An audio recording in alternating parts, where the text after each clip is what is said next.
everyone, welcome to our channel, welcome to my class. So myself Damini Verma, and here there is a new topic which is cell and cell structure.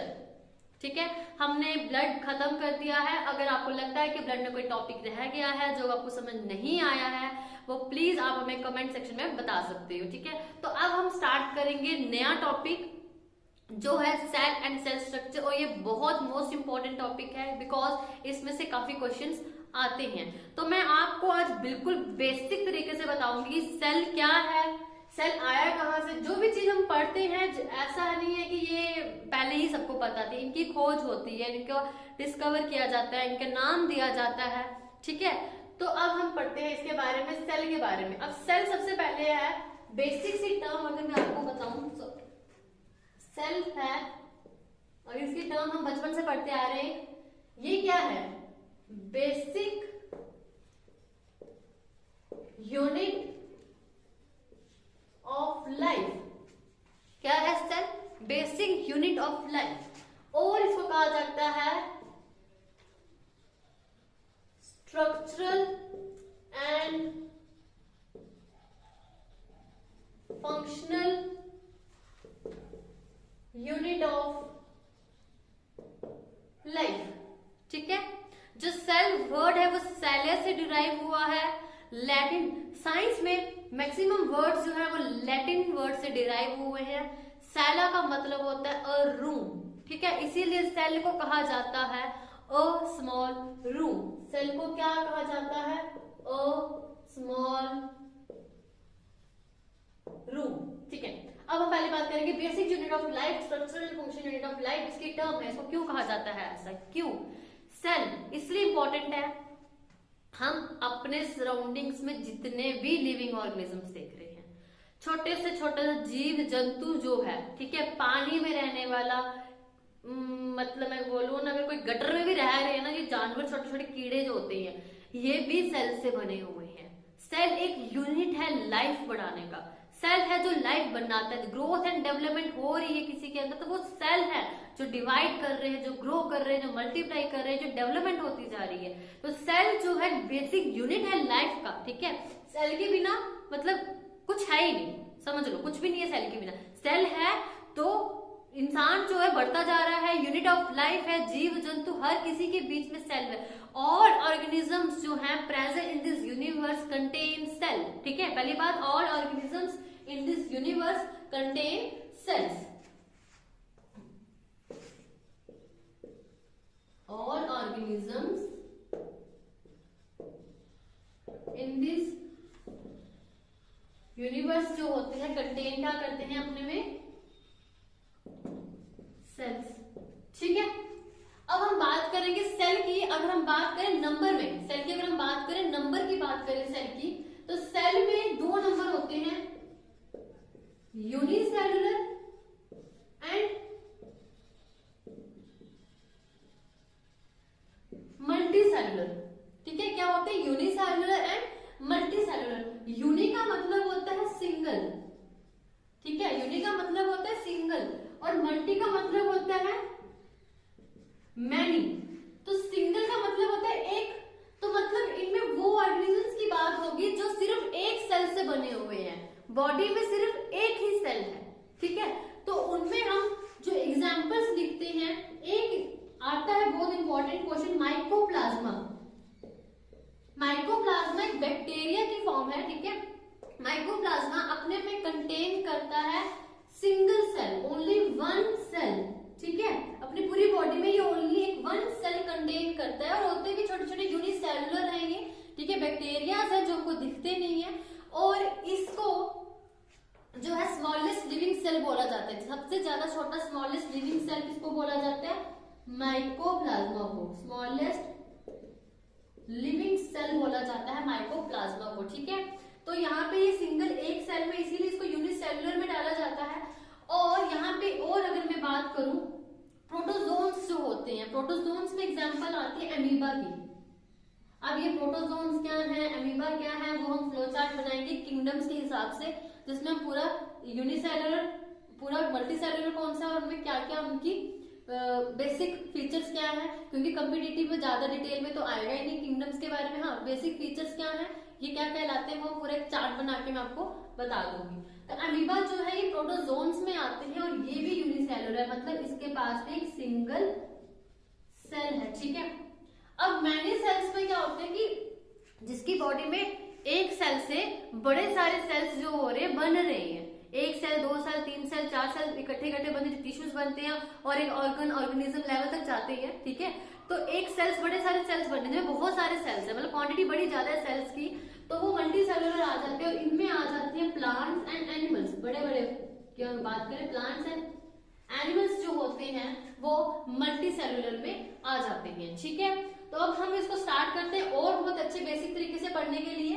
तो अभी तक क्या पढ़ा कि cell क्या होता है, बेसिक यूनिट ऑफ लाइफ, जो structural and functional unit of life है। इसको स्मॉल रूम कहते हैं। रूम इसलिए कहते हैं क्योंकि एक रूम जो होता है खाली नहीं होता ना, एक खाली रूम खाली कभी नहीं होता। रूम, अगर हम कोई रूम ले रहे हैं, कोई रूम पसंद कर रहे हैं अपने लिए, तो हमें वो वेल फर्निश्ड चाहिए, उसके अंदर में फर्नीचर भी अच्छा लगा हुआ चाहिए, हर चीज एक सामान चाहिए, एक रैक चाहिए, एक अलमीरा चाहिए, जहां से हमारा हर सिस्टम मैनेज हो सके, है ना, हर सिस्टम हमारा क्या हो सके, मैनेज हो सके।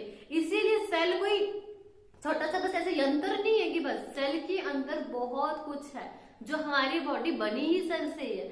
सेल जो है अपना कंट्रोल रखा हुआ है सेल ने, हमारी बॉडी, मतलब हमने शायद बॉडी ने, सेल के अंदर इतने यूनिट, सेल के अंदर ऑर्गेनेलिज हैं जो कंट्रोल रखा हुआ है सबने। अब हम उसके बारे में लेटर डिस्कस करेंगे। इसीलिए इसको स्मॉल रूम कहा जाता है, क्योंकि रूम में के अंदर बहुत कुछ है, इस सेल के अंदर बहुत कुछ है। All organism in this universe contain क्या करते हैं, सेल जो होते हैं, अगर हम बात करें दो तरह के होते हैं इसके सेल के हिसाब से, सिंगल या बड़े ज्यादा सेल के हिसाब से, unicellular and multi cellular. Unicellular का मतलब हो गया सिंगल सेल, जिसके पास सिर्फ एक सेल है, जिसमें एग्जांपल माइकोप्लाज्मा की आ जाती है। और माइकोप्लाज्मा की एक और इम्पोर्टेंट बात अगर मैं आपको बताऊं, ये स्मॉलेस्ट लिविंग सेल है and it lives without oxygen, ठीक है, ये ऑक्सीजन के बिना रहता है। और अमीबा की अगर बात करें, ये प्रोटोजोन्स में आते हैं और ये भी सिंगल सेल है, ठीक है। और मल्टी सेलुलर में मैनी सेल्स, मतलब प्लांट्स एंड एनिमल्स इसके बीच में आ जाते हैं, ठीक है। अब हम बात करते हैं वापस इस सेल को, और एक अच्छी सी पिक्टोरियल डायग्राम बना के मैं आपको समझाती हूँ सेल क्या होता है, एक्चुअली में सेल अपने में क्या क्या कंटेन करता है। बात करेंगे सेल के शेप एंड साइज के बारे में, बाद में बात करेंगे इसके साइंटिस्ट के बारे में। देखो मैंने ऐसे ही स्टार्ट कर दिया और खिचड़ी पकड़ा दी, लेकिन नहीं, इसके सेल को किसने डिस्कवर किया, डिस्कवरी किया साइंटिस्ट के बहुत सारे नाम है जो हम बिल्कुल एक लाइन में लिखेंगे और इसको हम समझेंगे। अभी तक बायो में साइंटिस्ट जितने भी मैंने आपको नाम बताया ना, वो इम्पोर्टेंट है, वो याद रख लो, क्योंकि साइंटिस्ट ही पूछे जाते हैं, ठीक है। तो सेल की शेप एंड साइज की बात करें तो सेल हम ऐसे ड्रॉ कर लिया। अब क्या सेल ऐसा ही होता है? सेल क्या ओवल शेप ही दिखता है या सर्कुलर ही दिखता है? नहीं, दिस इज रॉन्ग। पहले हम बात कर लेते हैं साइज को लेके। तो साइज में कैसे सेल होते हैं, वही बात यूनिसेलुलर या मल्टी सेलुलर की बात चल रही है। तो साइज में जो होते हैं, जैसे कि माइकोप्लाज्मा, माइकोप्लाज्मा की अगर हम बात करें, स्मॉलेस्ट लिविंग सेल है और ये यूनिसेलुलर है, मतलब एक सिंगल सेल है, बिल्कुल छोटू सा सेल है, सिंगल सेल है माइकोप्लाज्मा। कोई इसका 0.1 म्यूमीटर इसका इतना कोई डिस्टेंस साइज होगा, इतना सा होगा, ठीक है। और अगर हम बात करें ह्यूमन बॉडी में, मल्टी सेलुलर होते हैं ह्यूमन बॉडी में, उनमें हमें कोई 7 ट्रिलियन सेल्स है, 7 ट्रिलियन सेल्स, ठीक है, 7 ट्रिलियन सेल्स होंगे इतने ह्यूमंस की अगर हम बात करें। तो साइज में तो चलो बात हो गई, ठीक है। लेकिन अगर हम शेप की बात करें, इसके शेप की बात करें, तो जो शेप होती है सेल की, वो ना तो सर्कुलर होती है, ना तो ओवल होती है, ना तो हेक्सागोनल होती है, ना तो क्यूबाइड होती है, ना तो क्यूब या कुछ भी। अब होती क्या है, सेल शेप की वेरी करती रहती है। ये सारी जितनी भी मैंने बोली सारी होती है, वेरी करती रहती है। जो शेप होती है, ओवल भी मिलेगी आपको, सर्कुलर भी मिलेगी आपको, हेक्सागोनल भी मिलेगी आपको। हाँ, ट्राइंगल तो मैंने कभी देखी नहीं, हो सकता हो, ठीक है। ओवल, सर्कल, हेक्सागोनल, मैथमेटिक्स की क्लास लग गई, ओवल, सर्कल, हेक्सागोनल। और आपको इसमें अगर मैं ड्रॉ करके बताऊं, देखो ओवल में मतलब ये ऐसे होंगे, सर्कल में ऐसे होंगे, हेक्सागोनल में ऐसे कुछ, ठीक है। प्लांट सेल ऐसा होता है, हेक्सागोनल होता है, ठीक है। एनिमल सेल ऐसे हो गए, सर्कुलर होता है एनिमल सेल पूरा। अच्छा, बैक्टीरियल सेल की अगर हम बात करें, प्रोकैरियोटिक सेल जो पढ़ेंगे, तो वो कुछ ऐसे होते हैं, ठीक है, ऐसे बैक्टीरियल सेल। हाँ, ह्यूमंस की अगर हम स्पर्म की बात करें, स्पर्म कैसा होता है, टेल होती है, ठीक है। और बोन्स की बात करेंगे, जो बोन्स बनाती हैं, ऑस्टियोसाइट्स जो बोन बनाते हैं, बोन वाले सेल्स होते हैं, वो कुछ इस तरह से होते हैं,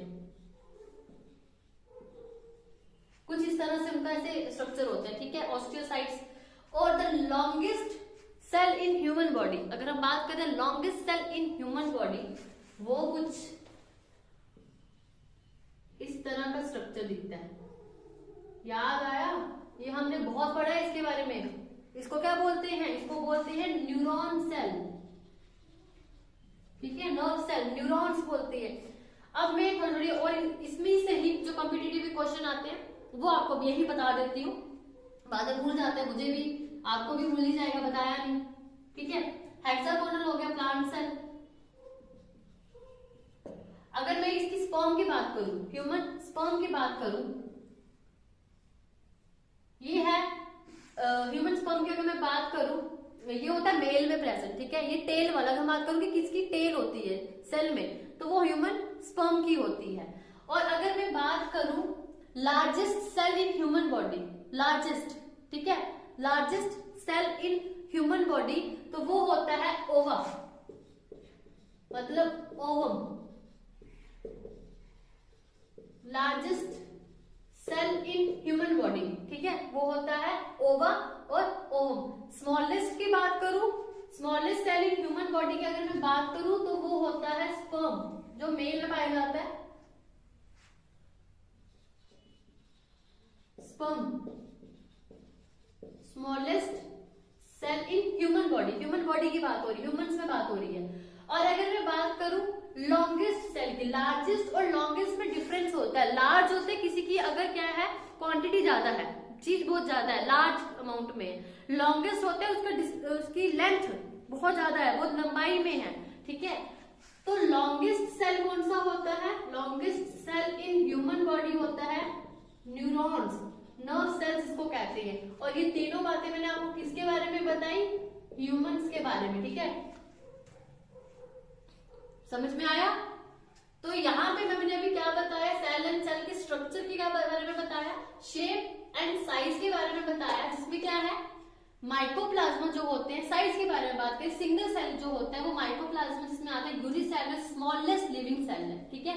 अब यहाँ पे कंफ्यूज मत होना, स्मॉलेस्ट लिविंग सेल, हम भी लिविंग है, ये ह्यूमंस के बारे में बात हो रही है, लिविंग में बात हो रही है पूरे में, तो स्मॉलेस्ट लिविंग सेल माइकोप्लाज्मा होता है, यूनिसेलुलर, जो 0.1 न्यूमेटिक का कोई साइज है। और अगर हम और आगे साइज की बात करें तो मल्टी सेलुलर होते हैं, जो आते हैं, जैसे इनमें बहुत सारे एनिमल सेल और प्लांट सेल आ जाते हैं। एनिमल, ह्यूमंस में हमने अगर बात की 7 ट्रिलियन सेल्स होते हैं हमारी बॉडी में।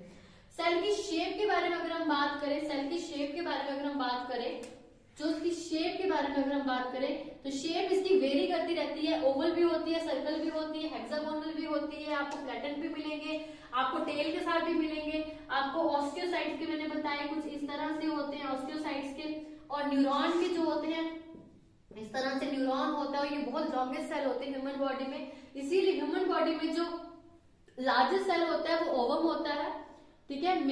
फीमेल का जो एग होता है उसको ओवम बोलते हैं। स्मॉलेस्ट सेल जो होते हैं स्पर्म को बोलते हैं, जो मेल में पाया जाता है, मेल का जो एग कहते हैं। और न्यूरॉन्स जो होते हैं longest cell in human body में होता है, ये कंफ्यूज कर देते हैं, दैट्स व्हाई मैंने यही आपको बता दिया, यहीं पे क्लियर कर दिया, ठीक है। तो अब हम बात करेंगे इनके साइंटिस्ट के बारे में, इनकी थ्योरी के बारे में, इनकी डिस्कवरी किस किसने की है, ठीक है, और कब कब की। सेल आया कहाँ से, सबसे पहले जिसने हमें बताया उस महान पुरुष का नाम क्या है, बात करेंगे साइंटिस्ट के बारे में, ठीक है। इतना हमने पढ़ लिया, लेकिन दिया किसने ये हमने पढ़ा ही नहीं अभी तक, तो हम साइंटिस्ट की बात कर लेते हैं। जो सेल को दिया था जिसने, वो महान पुरुष हैं रॉबर्ट हुक, ठीक है। रॉबर्ट हुक ने सेल को दिया था, cell was given by, cell was termed by Robert Hooke इन 1665। ईयर इंपॉर्टेंट इसलिए है क्योंकि 16th सेंचुरी की बात है, 16th में सेल की खोज की है, उतने पुराने समय में सोचो। और इसके आगे जो हम पढ़ेंगे सेल्स के बारे में, वो 18th में आके जाके पता चला है कि ये भी होते हैं कुछ। तो सेल को बताया रॉबर्ट हुक ने, बहुत बड़ी बात है 1665 में, लेकिन इसने किसको देख के बताया अपने माइक्रोस्कोप में कि सेल्स होते हैं, ठीक है। माइक्रोस्कोप में इसने स्टडी किया, लेकिन किसको देखे, ये बहुत क्वेश्चन पूछा जाता है, क्योंकि इसने डेड सेल लिया था। अब डेड सेल किसका लिया था, बार्क होती है ना जो पेड़ की शाल, वो डेड सेल में आती है, ठीक है।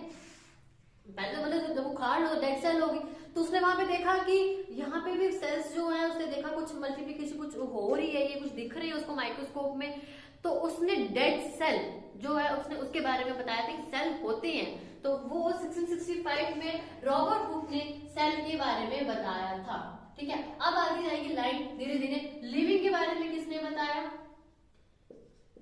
एवी लीeuwenhoek, ठीक है। एवी लीeuwenhoek इसने लिविंग सेल के बारे में बताया था। लिविंग सेल में इसने सबसे पहले बैक्टीरिया जो होते हैं ना उनके बारे में बताया था। बैक्टीरिया की खोज भी इसी ने की थी, ठीक है। एवी लीeuwenhoek जिसने लिविंग सेल के बारे में बताया था, ठीक है। नेक्स्ट अब आते जाओ, नेक्स्ट जो है टाइम पीरियड, इसका मैं बताऊंगी, मतलब उसी का इंपॉर्टेंट है। ज्यादातर टाइम पीरियड के अकॉर्डिंग साइंस के क्वेश्चन आते नहीं है, ठीक है। बहुत इंपॉर्टेंट हो तो आ सकते हैं, जैसे एवोल्यूशन में आ सकता है अर्थ वगैरह के टाइम पीरियड के बारे में, तो साइंटिस्ट के अकॉर्डिंग ही क्वेश्चन आता है, तो इसलिए आपको ये ज्यादा इंपॉर्टेंट है, याद रखना, ठीक है। तो उसके बाद दो साइंटिस्ट हुए, दो साइंटिस्ट आगे, उनका नाम है स्क्लैडिंग एंड स्कैवॉन, ठीक है। तो 1838 एंड 1839, 16 के बाद डायरेक्ट 18 में आ गए। तो इन्होंने, अब सेल के बारे में इतनी चर्चा हो ही रही थी, और ऐसा तो नहीं है कि न्यूज फैलती नहीं है आपकी तरह, तो उनको भी पता चला। और एज अ मीनवाइल क्या होता है ना, अगर एक साइंटिस्ट किसी पे वर्क कर रहा है तो मीनवाइल दूसरा साइंटिस्ट भी कहीं ना कहीं उसके ऊपर वर्क कर रहा होता है। और उस समय इतना कांटेक्ट था नहीं, फोन तो थे नहीं कि वो बता सकते थे कि मैंने क्या सर्च किया। जब ये सर्च करते थे तो ये न्यूज़पेपर वगैरह में क्या करते थे, अपना डिस्कवरी डालते थे। तो कोई न्यूज़पेपर पढ़ता था, कोई सालों बाद उसकी न्यूज़पेपर, पहले तो इतना देखा ही नहीं जाता था। तो मीनवाइल कोई ना कोई इसके बारे में काम कर रहा ही होता था। तो 1838 और 1839 में दो साइंटिस्ट आए, स्क्लेडी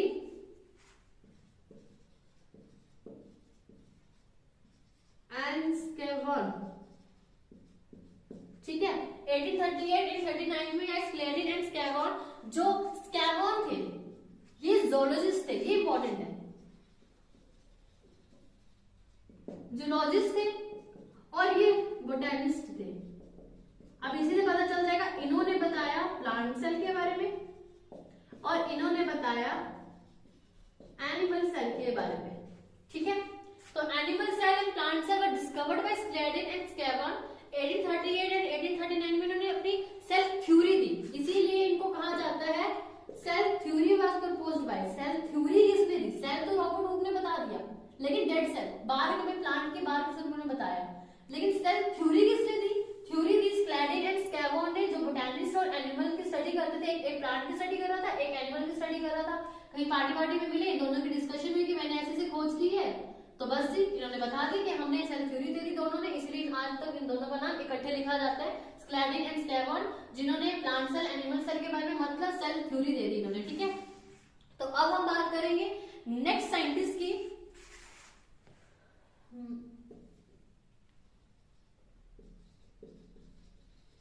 रुडोल्फ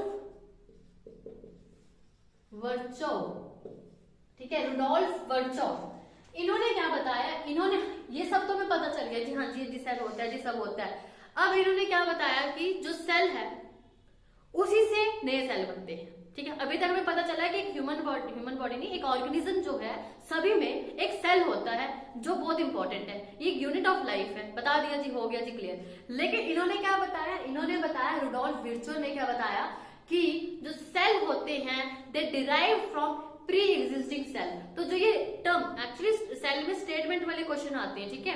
तो cell exist from pre existing cell, मतलब cell derive from pre existing cell. एक सेल है, उसी से नया सेल बन रहा है, उसी से आगे नए सेल बन रहे हैं, उसी से आगे नए सेल बन रहे हैं। इसके बारे में किसने बताया, इसके बारे में बताया रुडोल्फ वर्चोव ने। और क्या बताया, cells derive from,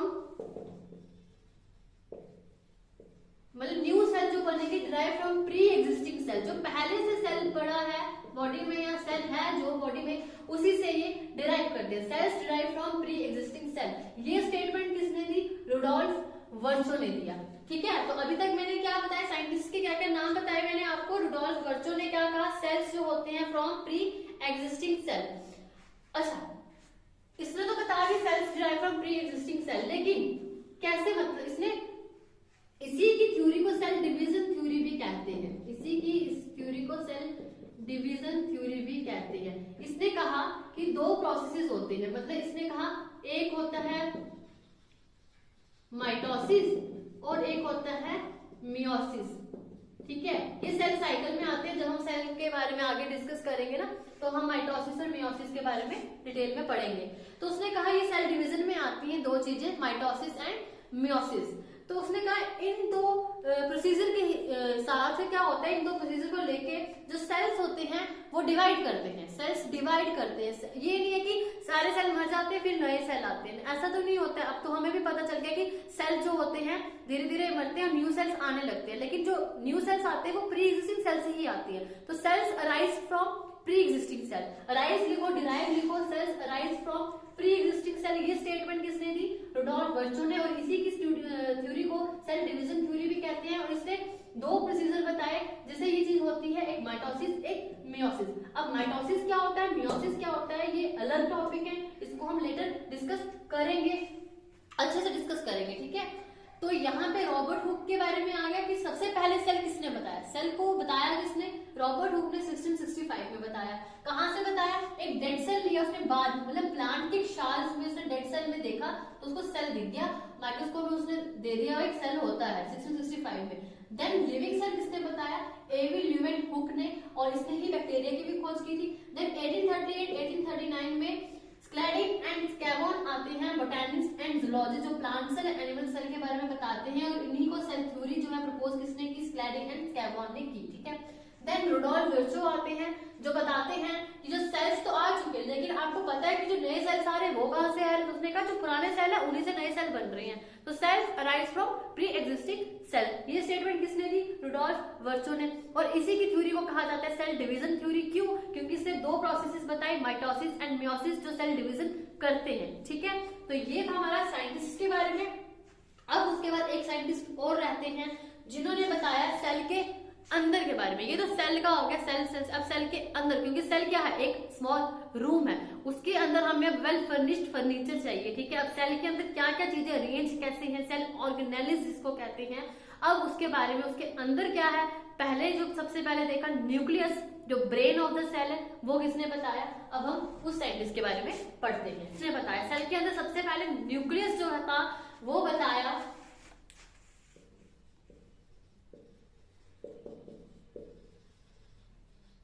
Robert brown ने।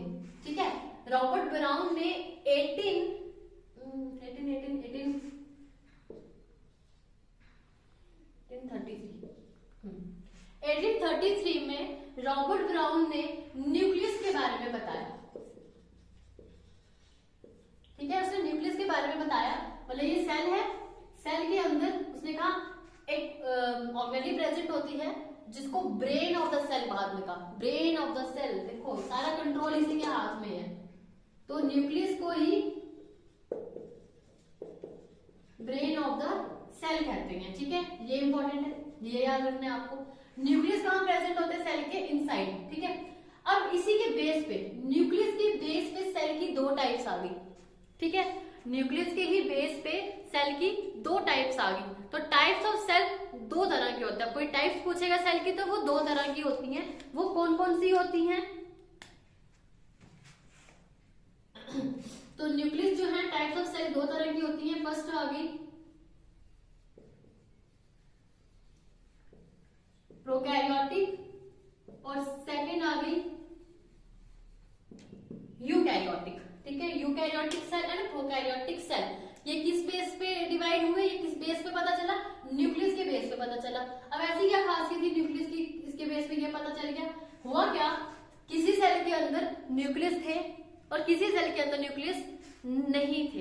ठीक है, तो जिनमें नहीं थे वो प्रोकैरियोटिक हो गए। अब यहाँ पे कैसे है, इसको लर्न करने का सिंपल ट्रिक, अगर मैं बता, ट्रिक नहीं है, सबको ही पता होती है वैसे।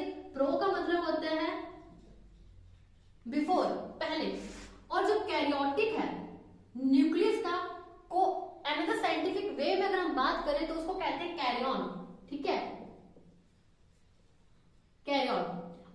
कैरियोटिक जो वर्ड है कैरियन से ही आया है, तो मतलब न्यूक्लियस की बात हो रही है। तो कैरियोटिक क्या हो गया, न्यूक्लियस, न्यूक्लियस के पहले की बात हो रही है, ठीक है, तो वो हो गया प्रोकैरियोटिक।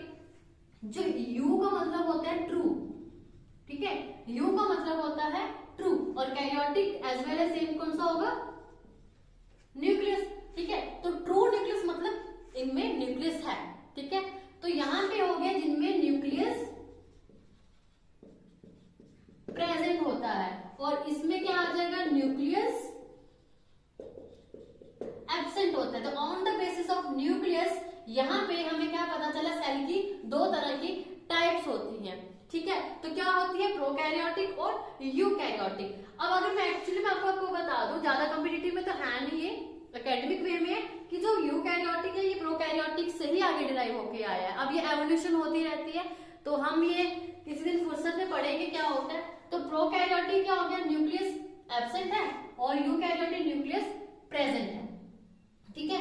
अब हम बात करते हैं सेल के अंदर की। तो अभी तो न्यूक्लियस की बात होगी, न्यूक्लियस को किसने बताया, रॉबर्ट ब्राउन ने बताया 1833 में बताया। इसको ब्रेन ऑफ द सेल बोला। क्यों बोला है brain of the cell, because यही है मास्टर जो कंट्रोल करता है सेल की डिवीजन को, ठीक है, जैसे हमें पता चलेगा आगे। और क्योंकि इसके अंदर हमारा प्रेजेंट होता है बहुत इंपॉर्टेंट जेनेटिक मटेरियल, इसको कहते हैं हेरिडिटरी मटेरियल, डीएनए, आरएनए, सब कुछ न्यूक्लियस के अंदर प्रेजेंट है।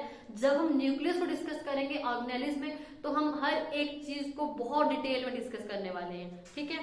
सेल के अंदर क्या क्या होता है, तो सेल के अंदर जो है न्यूक्लियस है, और भी बहुत चीजें होती है, लेकिन पहली बात सेल की वॉल, जो सेल मेम्ब्रेन है, इसको बोलते हैं सेल मेम्ब्रेन,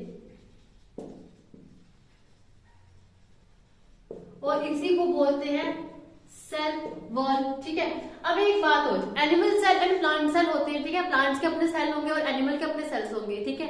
एनिमल सेल और प्लांट सेल में डिफरेंस ये है कि जो सेल वॉल होती है, जो ये सेल वॉल होती है ओनली इन प्लांट्स में प्रेजेंट है, ठीक है। तो सेल वॉल जो होती है ये सिर्फ प्लांट्स में प्रेजेंट होती है, या एनिमल्स में प्रेजेंट नहीं होती है, ठीक है। तो हम तो सेल बना रहे, हमने प्रॉपर पूरा सेल बना रहे, सेल मेम्ब्रेन भी बनाएंगे, cell wall.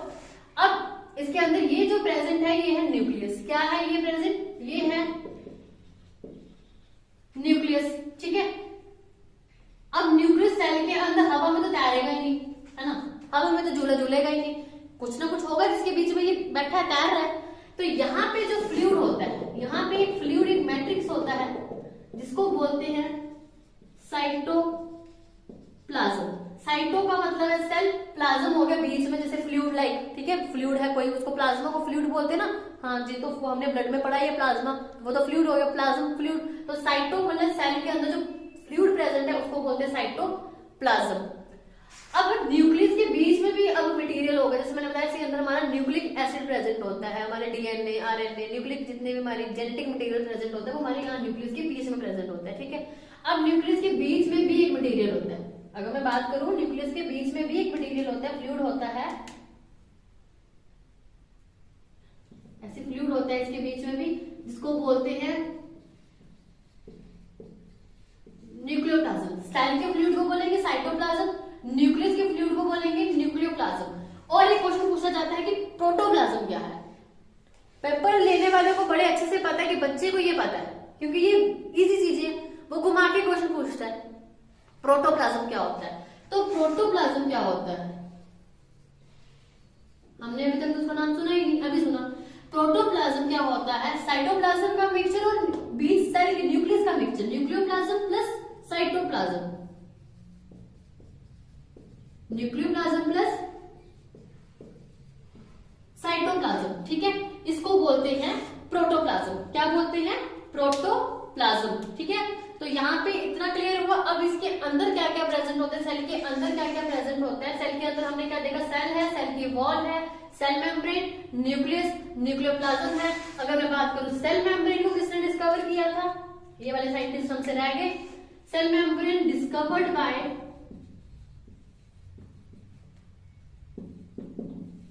Singer and Nicolson. गाना गाते गाते दोनों ने सेल मेम्ब्रेन ही डिस्कस कर ली हमारे साथ, ठीक है। सिंगर कोई गाना गाने वाला नहीं था, सच में इसका नाम है सिंगर एंड निकोलसन, ठीक है। सिंगर एंड निकोलसन ने सेल मेम्ब्रेन को डिस्कवर किया। अब अंदर क्या क्या है, सेल की वॉल है, बीच में न्यूक्लियस है। अब आगे क्या होगा, न्यूक्लियस की जो वॉल है, न्यूक्लियस की जो वॉल है जिसको बोलते हैं न्यूक्लियोप्लाज्म के अंदर है, न्यूक्लियस की वॉल को बोलते हैं न्यूक्लियर मेम्ब्रेन, ठीक है। न्यूक्लियस की जो वॉल है इसको बोलते हैं न्यूक्लियर मेम्ब्रेन, ठीक है। न्यूक्लियस की वॉल, मैं यहां पे आपको एक फ्लो चार्ट अगर मैं बनाऊं, न्यूक्लियस की वॉल जो होती है वो क्या करती है, न्यूक्लियस की जो न्यूक्लियस वॉल होती है वो आगे रीजनरेट करती है, वो आगे रीजनरेट करती है यहां से, और वो ऐसे रीजनरेट करती है ऐसे, ठीक है। तो ये क्या बना दिया उसने, एंडोप्लाज्मिक रेटिकुलम। क्या बना दिया, एंडोप्लाज्मिक रेटिकुलम, इसको बोलते हैं एंडोप्लाज्मिक रेटिकुलम, एंडोप्लाज्मिक रेटिकुलम, ठीक है। इसी की वॉल आगे थोड़ी रीजनरेट करती है, एंडोप्लाज्मिक रेटिकुलम बना देती है, और इसी के साथ ऐसे स्ट्रक्चर प्रेजेंट होता है जिसको बोलते हैं गोल्गी बॉडीज। क्या बोलते हैं, गोल्गी बॉडीज, ठीक है। इसी के साथ यहाँ पे स्ट्रक्चर प्रेजेंट होता है, शायद थोड़ा छोटा बढ़ गया, कोई बात नहीं, हम कलर का यूज कर लेते हैं। यहाँ पे गोल्गी बॉडीज, यहाँ पे ही स्ट्रक्चर इस तरह से होते हैं, और यहाँ पे ही इस तरह से ऐसे स्ट्रक्चर होते हैं। अब अलग अलग ऑर्गेनेल्स जो होती हैं वो प्रेजेंट होती हैं इसके बीच में, गोल्गी बॉडीज हो गई, उसके बाद लाइजोसोम्स हो गए, लाइजोसोम्स के बाद माइटोकॉन्ड्रिया हो गए, ठीक है। उसके बाद प्लास्टिड हो गया, प्लास्टिड मैं यहां लिख देती हूँ।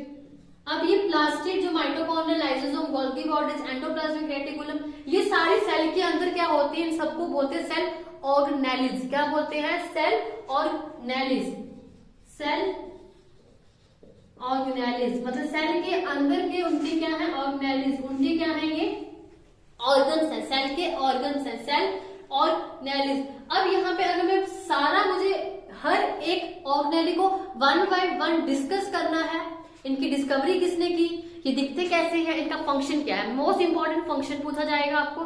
तो हमने ज्यादा खींचातानी करनी नहीं है लेक्चर में, ठीक है। हमने इन शॉर्ट में कॉम्पिटिटिव के हिसाब से बताना है मैंने। तो हम अब वन बाय वन क्या करेंगे, पहले न्यूक्लियस को डिस्कस करेंगे, फिर एंडोप्लाज्मिक रेटिकुलम डिस्कस करेंगे, और पहले तो हम सेल मेम्ब्रेन डिस्कस करेंगे, ऑब्वियस सी बात है। हाँ, पहले हम सेल मेम्ब्रेन डिस्कस करेंगे, न्यूक्लियस डिस्कस करेंगे, साइटोप्लाज्म, फिर उसके बाद एंडोप्लाज्मिक रेटिकुलम, फिर धीरे धीरे माइटोकॉन्ड्रिया, लाइसोसोम्स, इन सब के बारे में हम डिस्कस करेंगे। तो प्लास्टिड की अगर हम बात करें, प्लास्टिड ये आपको प्लांट सेल में मिलेगा, ये आपको एनिमल सेल में नहीं मिलेगा, ओनली इन प्लांट्स। जो चीजें मुझे याद आ रही है मैं आपको अभी बता दूंगी, क्योंकि बाद में स्किप हो जाती है माइंड से, ठीक है। तो प्लास्टिड क्या होता है, ओनली इन प्लांट्स, सिर्फ प्लांट्स में प्रेजेंट होता है। ये करता क्या है प्लास्टिड, ये पिगमेंट है जो जिसके अंदर, जिसमें ये खाना बनाते हैं, खाना मतलब बनाने कैसे, प्लास्टिड में ही 3 पिगमेंट आते हैं, क्रोमोप्लास्ट, ल्यूकोप्लास्ट और क्लोरोप्लास्ट, ठीक है। तो अब हम जब प्लास्टिड डिस्कस करेंगे ना अच्छे से, प्लास्टिड में ज्यादा है नहीं है, यही चीजें आपने पढ़नी है, बट स्टिल मैं आपको ऑर्गेनेलिस के साथ ही डिस्कस कराऊंगी। यहाँ करा दूंगी फिर ऑर्गेनेलिस का सिस्टम नहीं रहेगा, सिस्टमेटिक वे में आपको एनिमल और प्लांट में कौन कौन सी ऑर्गेनेलिस आती हैं, क्या इसमें नहीं है, उसमें क्या है, ये हम एक सिस्टमेटिक एक डिफरेंस के हिसाब से पढ़ेंगे, और आपको मैं उसी में वन बाय वन डिस्कस करा दूंगी, ठीक है। तो अभी हम न्यूक्लियस के बारे में, न्यूक्लियस के अंदर न्यूक्लिक मटेरियल प्रेजेंट होता है, हमारा जेनेटिक मटेरियल प्रेजेंट होता है, उसके बारे में हम पढ़ेंगे नेक्स्ट लेक्चर में। अभी तक जितना मैंने आपको पढ़ाया, सेल का क्या है, सेल का नाम क्या है, डिस्कवरी किसने की, सेल के साइजेस क्या होते हैं, ये वेरी करते रहते हैं। जैसे आरबीसी का साइज क्या था, डम्बल शेप था, ओवा लार्जेस्ट सेल ओवल शेप्ड होता है, और स्पर्म टेल वाला जो होता है, उसके बाद न्यूरॉन सबसे लॉन्गेस्ट सेल ह्यूमन बॉडी में।